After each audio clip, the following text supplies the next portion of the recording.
Sekarang saya berada di Kabupaten Banjarnegara, lokasi tepatnya itu di Desa Blangbangan, Kecamatan Bawang, Kabupaten Banjarnegara, Provinsi Jawa Tengah. Saya dari arah timur, dari Desa Pucang atau dari arah Kabupaten Wonosobo.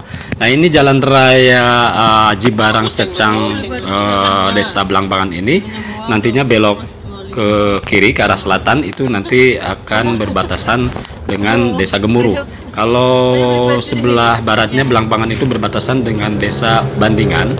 Nah, di Desa Blangbangan ini yang sebelah utara dilewati Kali Serayu.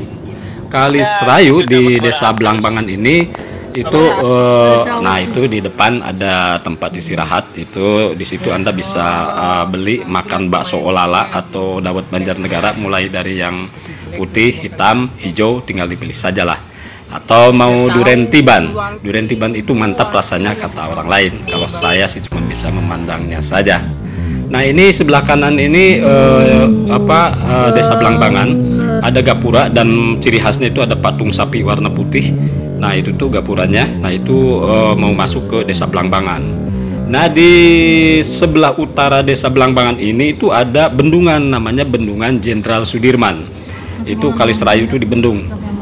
Bendungannya luas sekali, kalau kata orang Banjarnegara, Wonosobo dan sekitarnya itu menyebutnya laut karena airnya warnanya biru hijau seperti laut.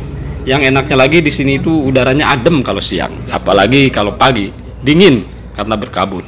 Jalan Raya Aji Barang Blangbangan ini nanti kalau lurus terus akan melewati Mandi Raja dan Kecamatan Purwareja, Klampok, Banjarnegara. Nah, di sebelum pasar Klampok itu ada lampu merah. Kalau belok ke kanan itu akan menuju Kabupaten Purbalingga, bisa ke Purwokerto. Kalau lurus terus melewati pasar Klampok akan menuju ke Kecamatan Susukan. Nah, bisa belok ke Jalan Buntu, Banyumas, Jawa Tengah.